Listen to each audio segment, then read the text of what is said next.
Welcome to T2B live. మా T2B live channel ని subscribe చేయండి. లేటెస్ట్ అప్డేట్స్ కోసం బెల్ ఐకాన్ ని ప్రెస్ చేయండి. ఏ చిన్న అప్డేట్స్ ని మిస్ కాకండి.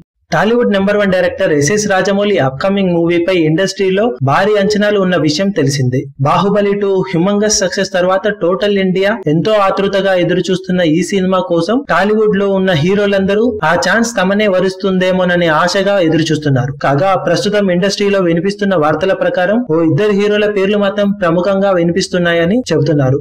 వారిలో మొదటి హీరో యంగ్ టైగర్ ఎన్టీఆర్ కాగా మరో hero young rebel star Prabhas అని అంటున్నారు. ప్రభాస్ తో బాహుబలి 2 సినిమా తీసినా కానీ తర్వాత సినిమా కూడా ప్రభాస్ తో చేసే అవకాశం లేకపోలేదని ఇండస్ట్రీలో ఇప్పుడు లేటెస్ట్ గా వినిపిస్తున్న వార్త. ఓ పక్క కమర్షియల్ సినిమా చేసే ఆలోచనలో రాజమౌళి ఉన్నట్లు, అందులో గ్రాఫిక్స్ లాంటి ఎలాంటి హంగులు లేకుండా ఉండే అవకాశం ఉండటంతో దానికి సరిపోయే కథ అయితే ఎన్టీఆర్ కి లేక ప్రభాస్ కి సూట్ అయ్యే అవకాశం ఉందని ఇప్పుడు ఇండస్ట్రీలో చెబుతున్నారట. మరి ఇద్దరు హీరోలలో ఎవరు ఫైనల్ అవుతారా అనేది ఆసక్తికరంగా మారింది. మరి అందరికీ షాక్ ఇస్తూ వేరే ఎవరైనా హీరోతో రాజమౌళి సినిమా అనౌన్స్మెంట్ ఉంటుందా అన్న ఆసక్తి కూడా అందరిలో నెలకొంది. మరి రాజమౌళి ఎలాంటి సంచలనానికి నాంది పలుకుతాడో తెలియాలంటే కొన్ని రోజులు ఆగాల్సిందే. మరిన్ని లేటెస్ట్ అప్డేట్స్ కోసం T2B లైవ్ ని సబ్స్క్రైబ్ చేయండి. వీలైతే లైక్ చేయండి, కుదిరితే షేర్ చేయండి.